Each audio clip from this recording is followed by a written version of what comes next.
Children's work, youth work. Wouldn't some people just say, look, let's just get anybody to muck in. We don't need all this training and qualifications or anything, because really, children's work is something that anybody can turn their hand to. Is that right?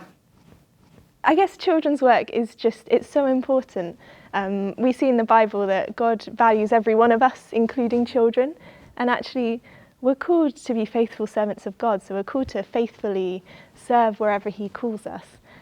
So we want people in children's work who have a real passion, a passion to get alongside the children, to also really partner with the parents as well and support them, because it's the world outside right now, there's so much going on. It's so hard as a parent to know how to tackle that, how to talk to their children about that.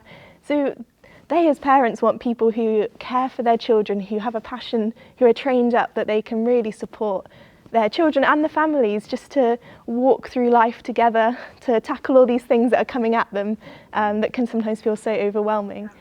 I love your answer that it brings together the caring for as well as the training, because this is the thing, isn't it, in training? We want to have both the heart that has a passion for it as well as the head that's got the skills and the know-how. Oh, totally. Yeah, definitely. You want to be able to faithfully teach the word, don't you? But children are so quick to see when you're not being genuine, and so we want to be people who have that passion, who are living out their lives for Jesus and actually really modelling that to the children. And training just helps massively with that. We want to be able to delve into the scriptures, delve into God's word and just understand what it's all about. And that means that then you can communicate that to the children, to parents as well. And I guess a lot of the training that I've been given is also how to communicate that well.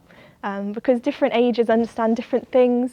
I've been told that it's a time where they're really forming their worldview, and there's so many bits that are feeding into that. So we really want training on how to faithfully serve and do that well in terms of teaching God's word to them, looking at the stories that are really relevant to them, applying it to their lives in a way that works for them, not talking about when you go to work, because obviously for a 0 to 11 that does not apply to them at all.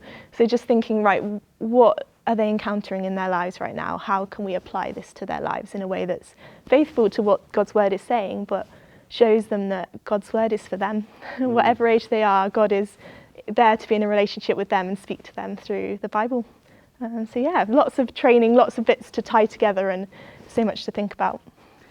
I'm here with Esther at Lansdowne Church, and given that the School for Discipleship is going to be helping to train men and women for all kinds of ministries, and children's and families work will be important in this, I thought it'd be really good to talk to you as a children's and families worker about your own experience of training and what others need as well. So maybe if we can start with your experience, Esther. How are you trained then? Yeah, so from quite a young age, actually, I was involved in the children's work in my church that I grew up in. And then I went away to university and was really blessed to have a children's worker at the church come alongside me, help me in the children's work, help me to think through how I can do a talk well, how I can get alongside the children well. And that actually then God led me to think about an internship at the church.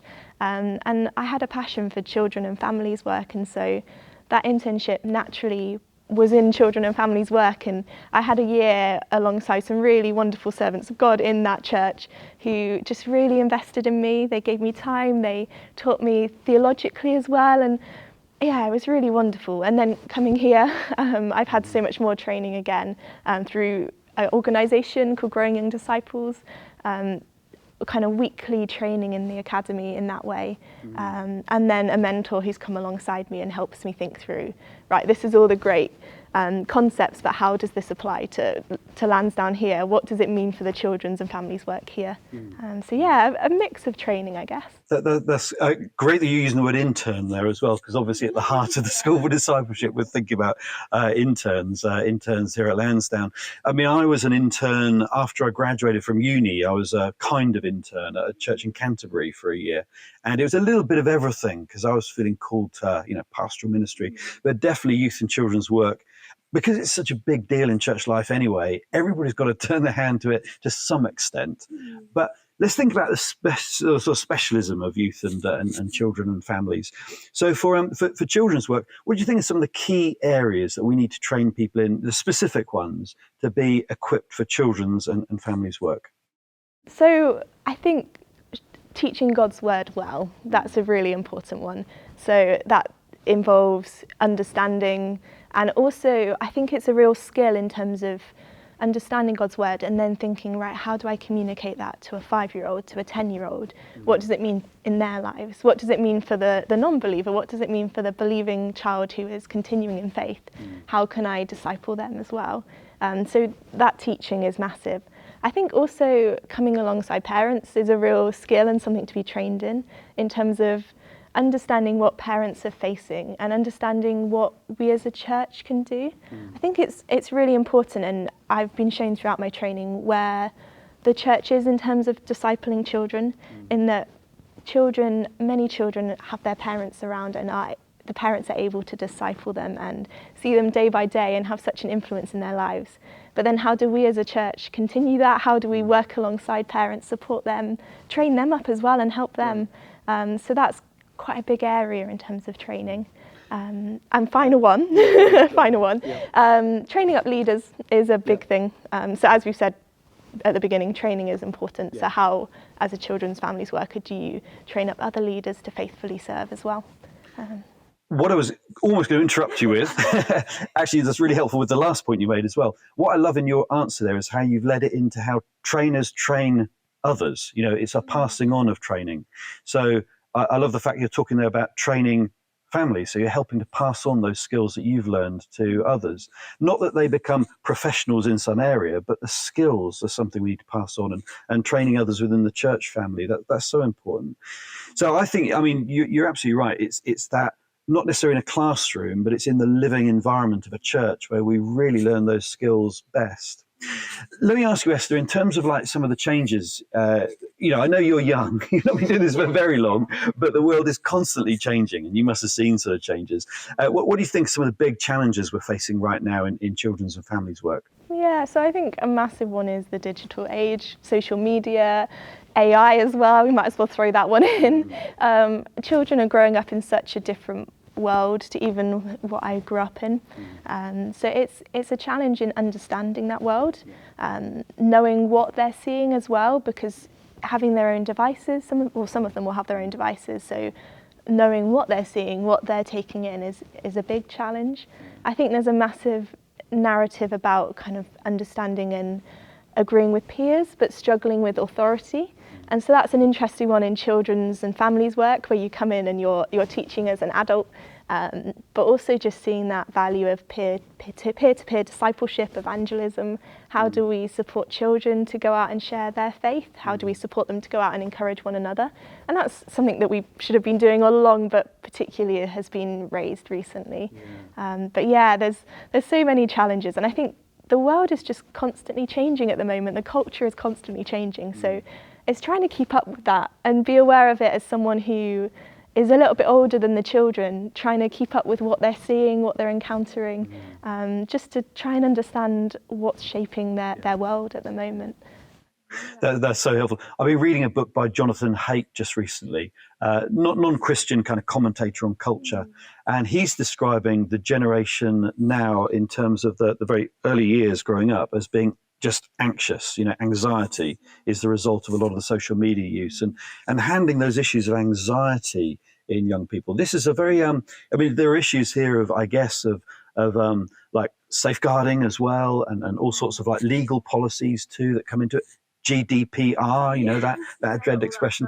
Did you get training in those kind of like legal issues as well? We've talked theology, but have you had training in those areas too? Yeah, not particularly, if I'm honest. I think I've learnt a lot by watching, particularly my internship year, trying to soak in as much as I could around what the children's and families worker there was doing. So just from little conversations, I have a background in occupational therapy as well, so I was trained up in a lot of particularly the adult policies around that. So I've had a little bit fed in, but not a formal training, which has been a challenge in terms of picking up what needs to be done and how you can do it well as well, because we want to look after everyone in our care. Yeah. This is really helpful because we're actually in this conversation together. We're helping to shape the curriculum right now, and definitely I think with your background in occupational therapy, so there's some great background there for these issues, because certainly I think the School for Discipleship training will include those kind of elements of helping people to understand some of the formal issues that they can seem a little dull. Sometimes they seem to be less sort of biblically based and more based in the legal environment that we're living in. But we have got to be so aware of them, haven't we now? The minefields around us that we've got to carefully navigate, and mental health issues too. So I think that would be an important part. So in terms of your contribution to School for Discipleship, it'd be great for you to be thinking in terms of how you can help supervise and pass on that knowledge, because you've clearly picked up a lot of it. Almost just by shadowing people and seeing what's going on. But to kind of formalize that over this 1-year program, I think will be really, really helpful. I guess, Esther, that would lead me to another question to ask you, which is, what is there anything in particular you feel you wish you'd had more training in when you look back, in terms of your experience now and what you're doing in employment in a church? Yeah, I would love to hear your thoughts on this after, because you've done an internship as well. But yeah, I think the main thing that struck me when I came in here was the sheer scale of things going on. There's so many strings to hold, almost in terms of, we want to be teaching the children well, we want to be training up leaders to be able to do that well, partnering with parents and training them up, alongside the legal side of things and kind of big events as well, and just thinking about how the children's work is part of the church, it's part of everything we're doing, so how can we be tying that in and making sure we're all aware that it is part of us as a church family.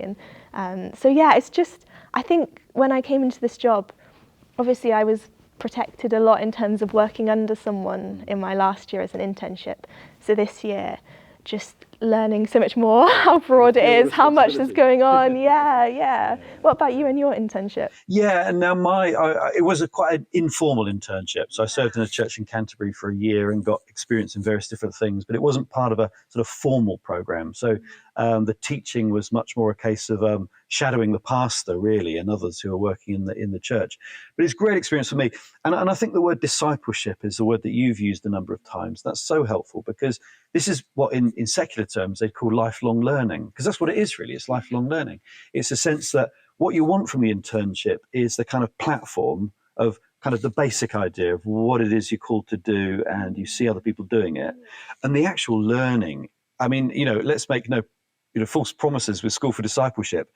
In that 1 year, you won't get all that you need, but you get the platform to then be able to develop those skills and learn what you need to learn as you go along. You begin to get used to where to go to get the kind of help that you need when questions arise or you're not sure how to handle something. So I think that's what the internship provided me. It's not so much the content, because I can't really remember the content, but it's more about the kind of attitude and the mindset, to rise to the challenge. And I suppose that experience of working in a church as well, and just, it's totally different to working in a secular environment. So I learned a lot just from, what's it like to have Christian colleagues and to be praying together and studying God's word together. It's pretty crazy, isn't it? I remember looking around the first few weeks thinking, where am I? This is so different. And Lansdowne is very different from other churches. So the other churches I've been involved in, much, much smaller. So the range here at Lansdowne is huge. And for children's families and youth, we'll have another one on youth work with Darryl here at Lansdowne. But with that wider sort of church, it brings an enormous range of issues and positives as well. We don't want to make it all sound like challenges. I mean, there's a lot of encouragements as well, and that would be another theme we could pick up at another occasion. But Esther, thank you so much for your time today. I think we've got material here for another conversation, so we'll be doing another one of these. But that's just some elements anyway of how School for Discipleship is going to tie in with training another generation of children's and families worker to face the challenges and to get the encouragements too of ministry in the UK today.